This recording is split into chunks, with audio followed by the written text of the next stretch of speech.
5 বছর পর আমি আমার বাবার বাড়িতে গেলাম। ওইখানে হয়তো আমার শৈশব কাটে নাই, কিন্তু তারপরও বাবার বাড়ি বলে একটা কথা আছে না। এই তো সকালবেলা নাস্তা শেষ করে বের হয়ে পড়লাম বাড়িতে যাবার উদ্দেশ্যে। তারপর চলে আসলাম আমাদের নরসিংদীতে লঞ্চ ঘাটে। আচ্ছা, এখানে এসে দেখলাম মহা একটা কাণ্ড। আচ্ছা, এটা কি ছেলে না মেয়ে, আপনারা কি কিছু বুঝতে পারলেন? আমি অবশ্য ধরতে পারি নাই। তারপর আমি এখানে কিছুটা নদীর পানি দেখতেছিলাম, আর নদীর পানি দেখতে কিন্তু অনেকটা ভালোই লাগে। আমার কাছে কিন্তু বেশ ভালোই লাগতেছিল।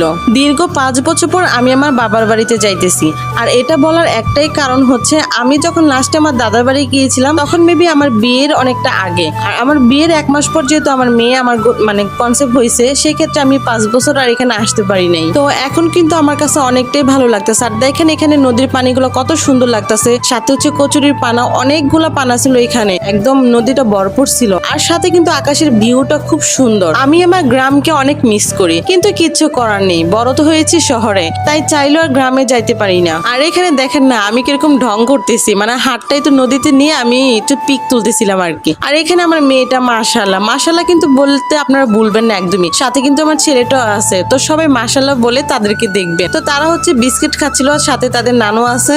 আর আমি সহজে ডেইলি ব্লগ দেই না, আসলে ডেইলি ব্লগে কথা বলতে গেলে আমার না কিরকম আটকে যায়, মানে কথা এলোমেলো হয়ে যায়, একটা শুদ্ধ হয় একটা অশুদ্ধ এরকম হয়ে যায় আর কি। তো ফেসবুকে তাল 12 সময় মিলে আর কি সবসময় বলতে পারি না। যাই হোক, আমার যদি কোনো ভুল ত্রুটি হয়ে থাকে আপনারা কিন্তু আমাকে ক্ষমা দৃষ্টিতে দেখবেন। তারপর এই তো চলে আসলাম আমাদের গ্রামের বাড়িতে। দেখেন এখানে যারা হচ্ছে গ্রামে বসবাস করে তারা কিন্তু এটা দেখে অবশ্যই চিনতে পারবেন। আসলে আমাদের গ্রামে প্রায় হচ্ছে মহিলারা এগুলো দিয়ে রান্না করে।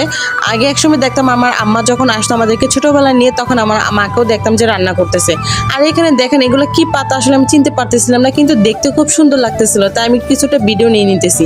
আর এখানে আমার ছেলে দেখেন মাশাআল্লাহ, তারা দুজন তো এসে খুব উড়াদুরা খেলা।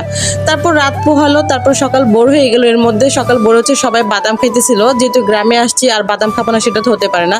আর এদিকে দুপুরের জন্য রান্না টান্না হচ্ছে। আর একটা কথা কি জানেন, আমি না এই রান্নার পুরো ভিডিওটা নিতে পারি নাই, আসলে মনেই ছিল না। তো যাই হোক, এখানে দেখেন আবহাওয়াটা কত সুন্দর, ভিউটা অনেক সুন্দর আসছে, তাই না? আসলে গ্রামের পরিবেশ বলে তো কথা, ভিউ তো সুন্দরই হবে। আর এখানে পরিবেশটা সত্যি খুব সুন্দর এবং সবুজ গাছগাছালি। আর এখানে হচ্ছে আমার বড় জেঠুর দোকান, আসলে যেহেতু বয়স হয়েছে সেই ক্ষেত্রে তো অনেক অন্য কোনো কাজ করতে পারে না, তো সেখানে একটা দোকান আর কি হচ্ছে তারা চালায়। আর এখানে হচ্ছে আমি রান্না করতেছিলাম আর কি, বিরিয়ানি আজকে হচ্ছে সবাই বলছে যে আমার হাতে রান্না খাবে। তো এখানে আমি বিরিয়ানি রান্না করছি ঠিকই, কিন্তু আমি পুরো ভিডিওটা একদমই নিতে পারি নাই, জাস্ট শুধু এখানে যতটুকু আছে ততটুকু নিছি। তো যাই হোক, আমার রান্নাতে যদি কোনো ভুল ত্রুটি হয়ে থাকে তাহলে কিন্তু আমাকে ক্ষমা দৃষ্টিতে দেখবেন, আর আমার ভিডিওতে যদি কোনো কিছু ভুল ত্রুটি হয়ে থাকে তাহলে আমাকে ক্ষমা দৃষ্টিতে দেখবেন। আর যেহেতু আজকে ফার্স্ট আমি ডেইলি ব্লগ দিয়েছি, জানি না কেমন হয়েছে, ভালো হলে কিন্তু অবশ্যই আমাকে জানাবেন, আর ভিডিওটি ভালো লাগলে অবশ্যই আমাকে জানাবেন। আল্লাহ হাফেজ।